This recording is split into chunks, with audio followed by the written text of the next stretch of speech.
So Eminem has released his response track to MGK. MGK put out Rap Devil, which was a diss on Eminem. And, I listened to the song. I looked through all the lyrics. I went on Genius. And in my opinion, I think that it was a pretty weak diss. Nothing really was too creative. And nothing was really legit. And nothing was a really good burn or a good diss. And so I didn't really think, like, when it comes to the direct contents of the song, it just didn't really hit with me. It was a miss. When people say hit or miss, obviously it was a miss for me. So today, Eminem decided to drop his kill shot. I'm going to be reviewing this. Obviously, he's dissing Machine Gun Kelly on this song. So I'm going to go through some of the lines that seem to be, pretty telling and just something that is, important, I feel like. So first one we got here, in his first verse, he says, "Wait, you just diss me. I'm perplexed. Insult me in a line, compliment me on the next." So he's right, because basically even though it's a diss track, at the end, MGK is like complimenting him and shit, saying he's like top 10 of all time and stuff like that. So he's got a point there. He says, "I'm really sorry you want me to have a heart attack." Basically, it's sort of like a what he's saying is like, the only way you could beat me is if I die, basically. He says, "Here's that autograph for your daughter. I wrote it on a starter cap. Stand, son, listen, man, dad isn't mad." So this represents the theme of this track, is that MGK is essentially a mini Slim Shady. He's the wannabe Slim Shady. He's the McDonald's version. He's the dollar store version of Eminem. And honestly, it's pretty hard to argue with that. Obviously, objectively speaking, he's less accomplished by far, not even close. The Eminem is far more accomplished. Obviously, he's sold over 100 million records worldwide. It's pretty insane how many records he's sold. And even back in 2010, I mean, his shit was just insane. I mean, that song that he has with Rihanna, "Love the Way You Lied," that's over 1 billion views on YouTube, which is an insane amount. But he keeps going on. He says, "So before you die, let's see who can out-petty who with their corny lines. Slim, you're old. I'll Kelly, ooh, but I'm 45 and I'm still outselling you." Ooh, okay, see, like, that's a line where it's like, all right, like, that sits, man. That's a solid blow, because it is true. So Machine Gun Kelly's like, "You're old, you're washed up," and it's like, all right, well then, bitch, like, you say I'm washed up and I'm old, but I'm outselling you by far. It's not even close. There's no relevancy or sales or any of that competition between Eminem and MGK. It's just non-existent. There isn't one, because there's no competition. He says, "By 29, I had 3 albums that blew." So, I mean, he's just flexing on them, He says, "Ho, chill, acting like you put the chrome barrel to my bone marrow, gunner, bitch, you ain't a bow and arrow, saying, you're fake, you're not actually gonna do some shit like that. But he says, "Yo, Slim, your last 4 albums sucked. Go back to recovery. Oh shoot, that was 3 albums ago. What do you know? Oops, know your facts before you come at me, little goof."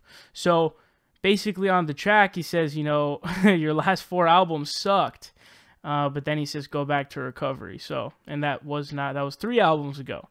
He says, "Yeah, I had enough money." He says, "Luxury, oh, you broke, bitch. Yeah, I had enough money in '02 to burn it in front of you, ho.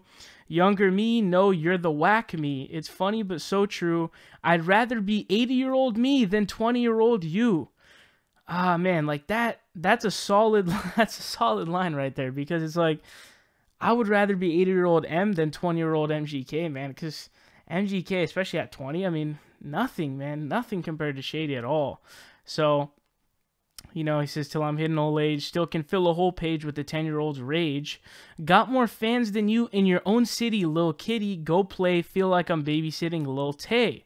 So, again, like I said, he's really showing them like who supposed to kind of dad figure is. And I mean, like I said in the beginning, you really can't argue with that. I don't really know how you could argue with saying that MGK is essentially the dollar store version, just the Eminem prototype, essentially, but not even close to as good. He says, He says, you ain't never made a list next to no Biggie, no Jay, next to Taylor Swift and that Iggy Ho you about to really blow. Kelly, they'll be putting your name next to Ja, next to Benzino, die motherfucker, like the last motherfucker saying Haley in vain. Okay, so that's an interesting part, and that deserves some more, breakdown, obviously. So, obviously, in the beginning, he's saying you never made a list next to no Biggie, no Jay. It is true that Eminem is in the conversation of competition with Biggie Smalls, and Jay-Z. That is true. People bring them up. Obviously, if you know anything about hip-hop, you know Renegade. So you know that is something that a lot of people think M destroyed Jay on, which I would agree with that. But it's true. I mean, that's a objectively true statement, because no one's comparing MGK to Biggie or Jay. No one's putting him on their top 10 list. No one's putting him on their top 5 list, while M gets on tons of people's top 10s, gets on tons of people's top 5s. Some people even say he's the GOAT, which I really disagree with, but I mean, some people still say it. Now, the second part of that, he says, Kelly, they'll be putting your name next to Ja, next to Benzino, die motherfucker, like the last motherfucker saying Haley in vain. So, what is he saying? So, Ja Rule, if you know, 50 Cent and Ja Rule had a really, really big beef. And Ja Rule's career was ended, and Eminem actually ended up dissing Ja Rule as well, because Ja Rule mentioned his daughter on a track. And there's no doubt that Eminem definitely contributed to the career destruction of Ja Rule. It is not at all an exaggeration to say that Ja Rule's career was literally destroyed. It was literally a career ender, that beef. His career was over. Benzino, I mean, I don't know if you could throw him into that category too, but he says, my biggest flops are your greatest hits. Hard to argue with that. Hard to argue with that, because, Eminem sort of set the bar hard for himself, not only based on album sales, but, even sheer quality too, man.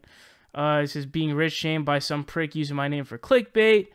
I mean, it has to be hard to argue with something like that too, because it's like, okay, he is, using your name to really get attention, because someone like me, I didn't know who MGK was until this happened. Like, who the fuck is MGK?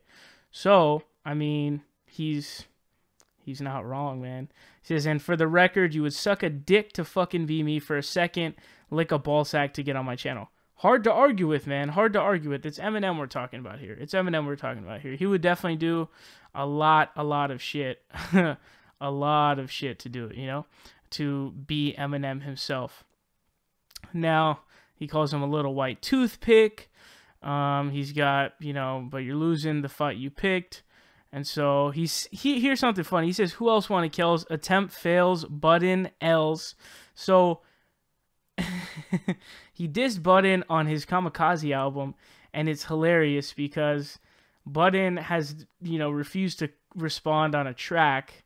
He's staying in retirement. He's too scared to respond, so he goes on his podcast instead of hitting some bars. And so he's essentially, killing a dead guy, basically, is what he's doing there. He's killing a dead guy, throwing these last shots. Now, here's the interesting line. He says, kill shot, I will not fail. I'm with the doc still, but this idiot's boss pops pills and tells him he's got skills. But Kells, the day you put out a hit's the day Diddy admits that he put the hit out that got Pac killed. So it's a purposely, exaggeration of a thing where he's saying, the day that you put out a hit is the day that Diddy would admit that he put out a hit to get Pac, that got Pac killed. Now, what was interesting is the use of the word admit, because that would imply that he did do it and he hasn't admitted, rather than saying that he did it and be lying. But basically, the magnitude of what Diddy would do is so big that it would have to be such an insane feat where essentially pigs are going to fly out of your ass, because Diddy's never going to do that he puts out a hit, which is pretty funny. And he really finishes it off saying, I'm sick of your blonde hair and earrings. Just because you look in the mirror and think that you're Marshall Mathers don't mean you are, and you're not about it. So just leave my dick in your mouth and keep my daughter out of it. Again, I mean, he's like a spitting Dollar Tree version of Eminem. I mean, there's no There's no doubt about that. But he outros. In the outro, he addresses the crazy Diddy stuff. He says, "And I'm just playing Diddy. You know I love you." So he had to toss he had to toss that in there. So, anyways, I'm gonna give a quick conclusion, a quick wrap up summary of what I think of what's going on so far in this beef. So I think that MGK's rap song was pretty garbage, in my opinion. I'm trying to be objective as possible. I listened to the song. I went through genius lyrics. None of his lines struck me as creative or good burns. There was only one line that I was like, "Oh, okay, that's kind of creative." He said, you don't want the smoke." He said, you might. I think it's like your lungs can't take it. Referencing that, after his drug addiction and shit. That was a clever line because it's like, talking about how you don't want the smoke in terms of metaphorically, but also having like a double meaning, that was cool. But that was the only line that stood out to me in any of that stuff. All of the other stuff gets superseded by, "Hey man, you're trying to diss this guy for being washed up, and he's way outselling you. He's way outshining you. He's way more people know him, way more people listen to his music, way more people talk about him than you at the time that you're claiming that he's washed up." So it doesn't make any fucking sense. So nothing really stood out to me there. This song, it's not amazing. It's not Ether. It's not No Vaseline. It's not even the story of Adidon, which I thought was hella good. Which I don't think the story of Adidon, matches up with Ether and No Vaseline, although it's not too far off. This is alright. It's not one of my top diss tracks. It doesn't even match the story of Adidon, but it's no doubt better than MGK. I did a live stream earlier, and it seems like most people agree with me. So it seems like Eminem has won this. However, I want to state one last thing, which is I would be really, really fucking surprised if MGK doesn't respond, because anybody in his shoes would respond, because this is the golden opportunity of your career. You're never going to get bigger than this. You're never going to get bigger than having a beef with Eminem. Never. You're never going to make it higher. So you got to milk that shit as much as you can just as a businessman. You know what I mean? So I don't think this is the end of it. The question is, if MGK responds, which I'm 99.999% sure he will Eminem respond again? How long will this go on?